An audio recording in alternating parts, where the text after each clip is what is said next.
Setelah menikah, saya itu tidak merasa menjadi ayah. Anak punya anak satu itu repot. Anak dua repot. Anak banyak juga repot. Bodoh-bodoh repot anak banyak aja. Wah, gitu ya. Dia menemukan kenyamanan.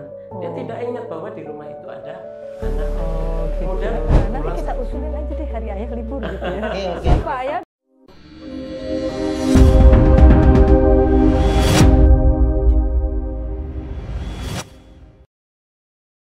Assalamualaikum Pak Bagus. dan Pak Iqman. Waalaikumsalam.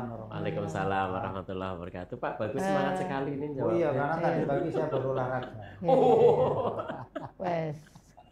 Nggih. Jos, ya. Gimana kabar? Sehat-sehat ya? Alhamdulillah. Apalagi tadi sudah sehat. ditambah dengan jogging. Iya. Masya Allah. Tapi ya memang biasanya bapak-bapak ini maaf setelah jadi bapak agak gemuk-gemuk gitu. Tapi Pak saya Bagus juga. ya, Masya Allah baik. Saya sudah menurun loh ini Oh. dari 106 ke Ini Berarti- semakin makmur.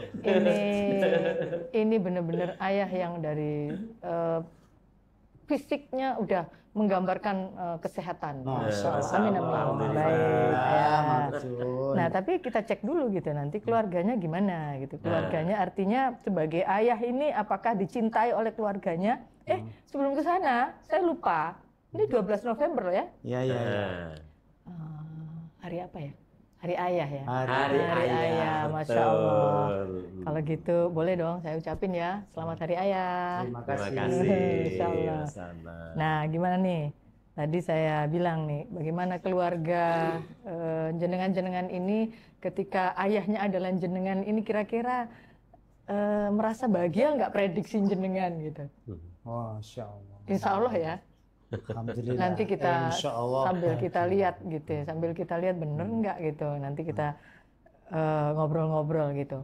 Soalnya gini Pak, banyak orang memaknai hari ayah ini hanya sekedar ya hari ayah lah hari ayah gitu. Lumayan kan dapat libur sehari gitu Pak. Kalau Pak Bagus gimana tuh memaknai hari ayah yang tanggal 12 November ini? Sebentar. Emang hari ayah itu libur nasional? Libur nggak ya? Enggak ya? Enggak libur. Harusnya diliburin ya. Gitu. Karena hari ini Harusnya. hari ibu apa yang libur? Hari ibu nggak libur juga kok. iya. Kayaknya nggak libur juga ya. Hari santri libur. Ah, Kalau Nanti- hari Sabtu ya. nanti kita usulin aja deh hari ayah libur gitu ya. Oke. Supaya bisa bersama-sama keluarga. Oke deh. Siap, Nanti itu iya. kan babnya usulan. Iya. Sekarang kita tanya dulu deh sama Pak Bagus nih. Oke. Gimana tuh memaknai hari ayah Pak? Hari ayah itu seperti apa sih menurut pandangan Pak Bagus? Ya, Alhamdulillah sebelumnya terima kasih. Ya. Kalau bagi saya, Oh. jadi memaknai hari raya itu yang tanggal 12 Hari ayah atau hari raya Pak? Hari ayah. Oh, Hari salah dengar ayah. maaf. Tanggal Hari ayah. 12 November besok itu sebagai sarana ya untuk refleksi sekaligus evaluasi Evaluasi. perjalanan keluarga Hmm. yang sudah saya bangun selama ini. Berapa tahun sih Pak?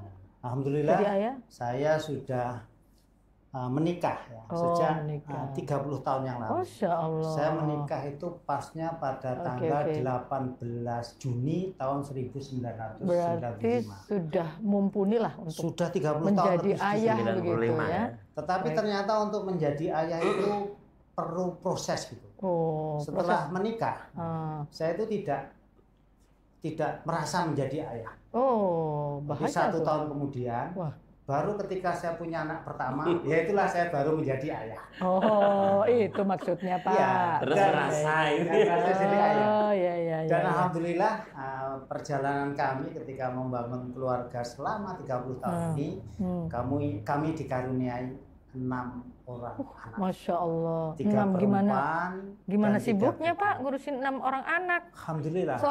Orang-orang sekarang tuh kadang 2 aja sudah sibuk Iya, gitu. Sibuk begini, banget kalau gitu. masalah Nah, sibuk gimana? ya, 6. kalau saya. Iya, gimana? Cerita mbah-mbah dulu. Mbak. Iya, itu punya anak satu itu repot. Oh iya. Anak 2 repot. Hmm.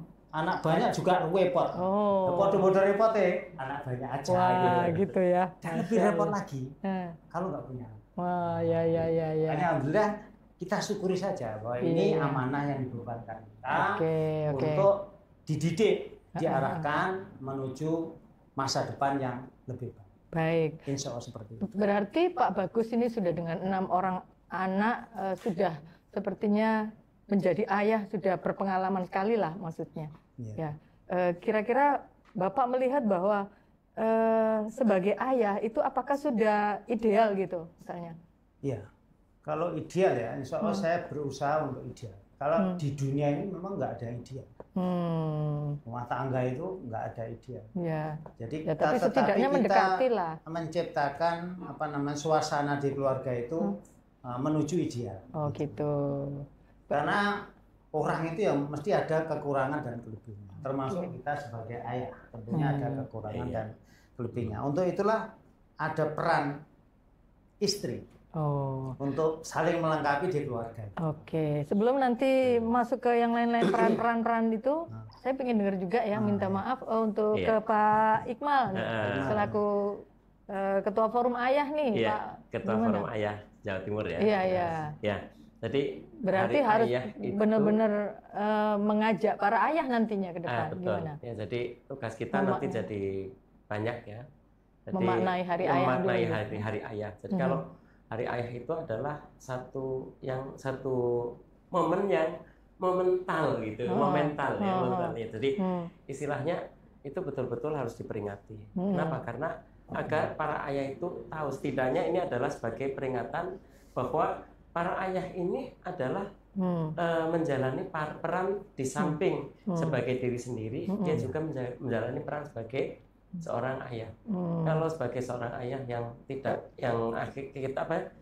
disadari karena kita dengan kesibukan yang bermacam-macam gitu ya, maka ini ada satu momen khusus di mana ayah itu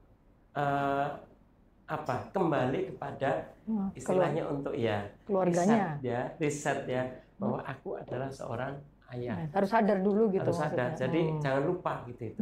Ini momen-momen. Emang banyak yang nggak sadar Pak jadi ayah? Banyak. Oh banyak. Ya. Emang Bapak menemukan itu? Saya menemukan seperti itu jadi ayah nggak sadar gimana? Ya, karena saya istilahnya gini ya, untuk menjadi sadar atau tidak sadar itu tidak harus disampaikan. Oke. Tapi itu di dalam istilah kehidupan sehari-hari. Contohnya, seorang ayah itu pulang dari kerja, bukannya kembali ke rumah, tapi dia clubbing dulu, masuk klub dulu. Karena apa? Di sana dia menemukan kenyamanan. Dia tidak ingat bahwa di rumah itu ada anak, ada ibu. Gitu. Kemudian pulang sudah larut malam, anak-anaknya sudah tidur. Kalau pulang ke rumah HP-an gitu masuk gimana? Ya kalau saya sih ya sepakat ya. Kalau saya sepakat. Gimana? Ketika kita ngumpul jangan pakai HP.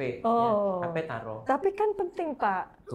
Kepentingan kita itu kan juga ada waktunya. Iya. Ya ada waktunya. Jadi misalkan kalau misalkan kita mau pegang HP, izin ya. Atau diajak HP-an aja semua Pak? Oh enggak dong. Game bersama. Jadi bapaknya sibuk, gitu anaknya pegangin satu-satu. Tapi kalau saya begitu, tahapan Pak buka HP sebentar, saya mesti izin sama anak-anak. Gitu anak-anak saya juga sudah terbiasa. Izin, ya. Karena harus sejak izin dulu, ya, pegang HP aja Bapak, ayah pegang HP harus izin ya. Karena kan momen kebersamaan ini adalah momen mahal buat kita. Gimana Pak Bagus? Izin juga? Pak Bagus ini malah ketua DPW PKS Jatim Pak. Coba bayangin setiap ini kan masuk di WA gitu. Gimana tuh? Ya. Kalau izin tiap menit izin enggak. Jadi gimana, kalau Pak? di keluarga saya itu sudah ada aturan. Ada jam-jam tertentu di mana anak-anak saya boleh menggunakan HP yang boleh tidak. Jadi saat tertentu. Karena memang bagaimanapun juga sekarang ini HP itu sudah menjadi bagian dari kehidupan kita. Yang tidak bisa kita tinggalkan. Tugas anak-anak kita saja itu pakai HP. Laporan pakai HP. Sehingga bagaimana cara menggunakan HP itu yang sesuai dengan kebutuhan zamannya. Gitu. Jangan sampai artinya disalahgunakan. Kalau di keluarga kami itu sudah biasa anak-anak itu ketika jam terutama maghrib sampai isya itu tidak boleh pegang semuanya. Jadi izinnya untuk ngaji macam-macam sampai efeknya setelah itu tidak ada HP di jam itu gitu. Ya alhamdulillah, jadi komunikasi keluarga kebersamaan itu bisa terbangun dengan baik karena HP itu bisa mengganggu komunikasi keluarga. Yang dekat jadi jauh. Itu karena kita dekat tapi yang jauh gitu.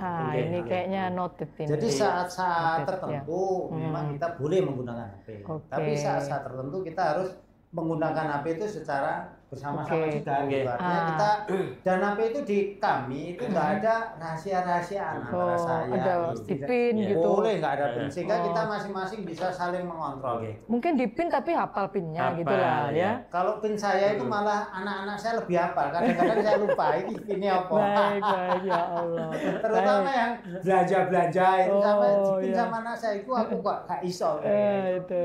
Ya, begitu saking anunya apa? Kita saling percaya lah. Baik, kita kembali lagi ke sebetulnya segini. Sebetulnya momen kita bersama-sama dengan anak, dengan istri itu kan sebentar. Ya, bisa jadi mungkin tidak lebih dari 1 jam yang ini ya, yang qualified-nya ini, yang kualitasnya betul-betul ini ya, itu mungkin tidak lama gitu itu. Nah, pada saatnya seperti itulah memang kita tidak kita sampaikan dulu itu.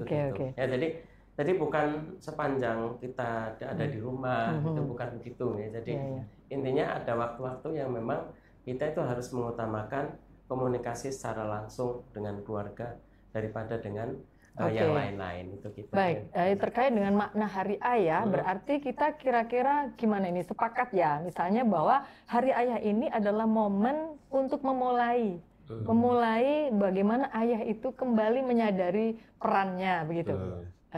Perannya sebagai ayah itu harus menjadi apa nih kira-kira? Harus menjadi role model bisa harus menjadi uswa bagi keluarga. Gitu. Ya harus bisa memberikan mengatur gitu, kapan pegang HP, kapan enggak itu ya. Bukan malah diajak HP-an bersama gitu misalnya. Baik, kita lanjut ke ada ini Pak, ada data UNICEF ya, tapi tahun 2021 sih, tapi nggak apa-apa kan. Sekitar 20,9% atau sekitar 15,9 juta anak, 15,9, taruhlah anggap aja 16, mungkin sekarang udah naik ya, 16 juta anak Indonesia mengalami fatherless atau kehilangan peran ayah. Kalau tadi kita ingin bahwa di momentum Hari Ayah ini, kita kembali menyadari tentang peran ayah itu sangat penting, strategis. Nah, di sini ada fenomena fatherless atau kehilangan peran ayah. Apa penyebabnya? Bisa karena perceraian, kematian, atau jam kerja ayah yang sangat panjang. Nah ini kayaknya saya tertarik dengan jam kerja ayah yang sangat panjang. Pulang pagi, berangkat pagi, pulang malam, atau berangkat pagi, pulang pagi. Ini gimana nih Bapak melihat? Ada sekitar 15,9 juta anak Indonesia itu tahun 2021. Gimana Pak Bagus melihatnya? Apakah itu memang... Kalau melihat data itu ya cukup prihatin saya. Iya. Karena memang kenyataannya di Jawa Timur ini angka perceraian cukup tinggi. Ini nomor 2 ya Pak ya? Iya, nomor 2 se-Indonesia. Jadi ini merupakan apa ya, fenomena yang ada sehingga yang perceraian ini mengakibatkan anak-anak tadi itu kehilangan sosok ayahnya. Sehingga dia akan menjadi anak-anak yang mungkin susah dikendalikan. Tetapi bukan alasan ketika kita sibuk itu kita tidak punya waktu untuk anak-anak kita. Jadi walaupun kita tidak membersama ya, tapi kualitas pertemuan itulah yang menjadi menjadi momentum penting untuk membangun kebersamaan di keluarga. Misalkan kalau saya ya kebetulan jadi gimana Pak Bagus kan kayaknya banyak hari di sini. Tetapi harus menyempatkan waktu untuk berkumpul bersama anak-anak, walaupun tidak secara menyempatkan. Misalkan, alhamdulillah anak saya kan 6 anak. Nah, yang kembar Hasanuddin itu di sini. Nah, makanya kalau pas kebetulan istri saya ada acara di sini, ini kita gunakan sebagai momentum untuk bertemu. Saya undang anak-anak saya kumpul di sini. Jadi tidak harus di rumah ya? Harus, gitu. Berarti harus di manage benar. Tetapi juga harus diprogram bahwa harus ada saat tertentu bersama dengan anak-anak kita. Baik itu secara langsung maupun tidak langsung. Sebentar Pak Bagus. Misalkan makan bersama, kemah bersama gitu. Saya sering lihat nih Pak, maaf. Anak saya mungkin karena di pondok gitu ya misalnya. Itu ngumpul tuh Pak keluarga, tapi bapaknya tidur, ini tidur gitu ya. Tidur bersama gitu atau gimana? Anaknya pegang HP. Gimana tuh? Apa kumpul-kumpul yang seperti itu yang gimana? Kan yang penting ngumpul Pak. Enggak. Tapi bapaknya tidur karena capek mungkin. Gimana Pak? Ya kalau capek ya enggak apa-apa sih, alami.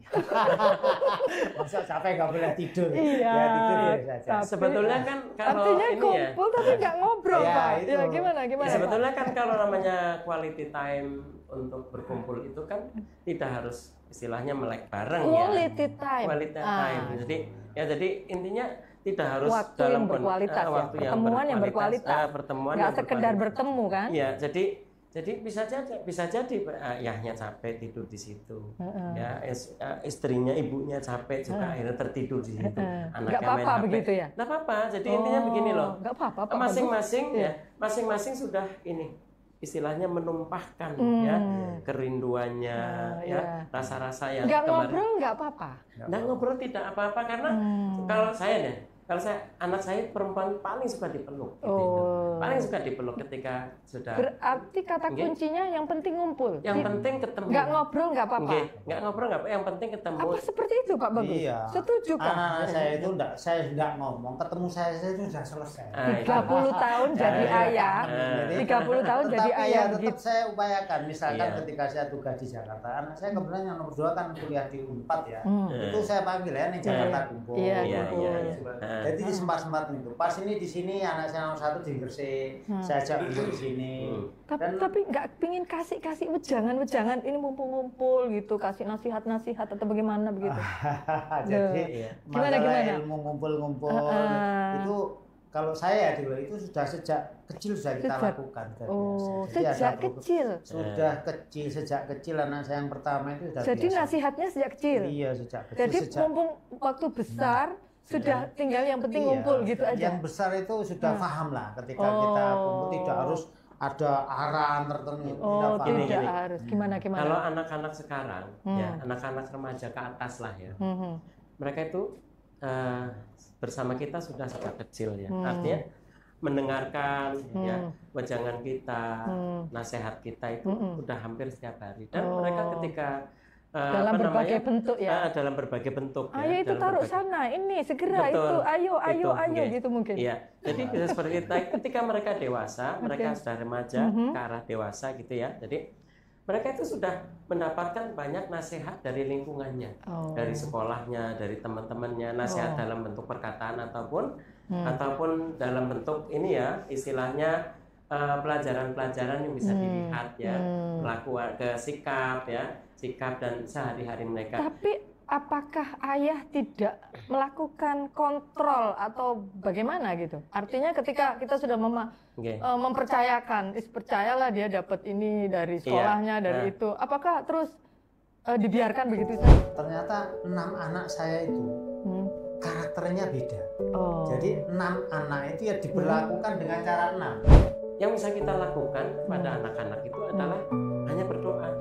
Ya itu harus siap menjadi teman curhatnya bagi anak-anak kita. Anak ketika sudah dewasa itu dia setara dengan kita.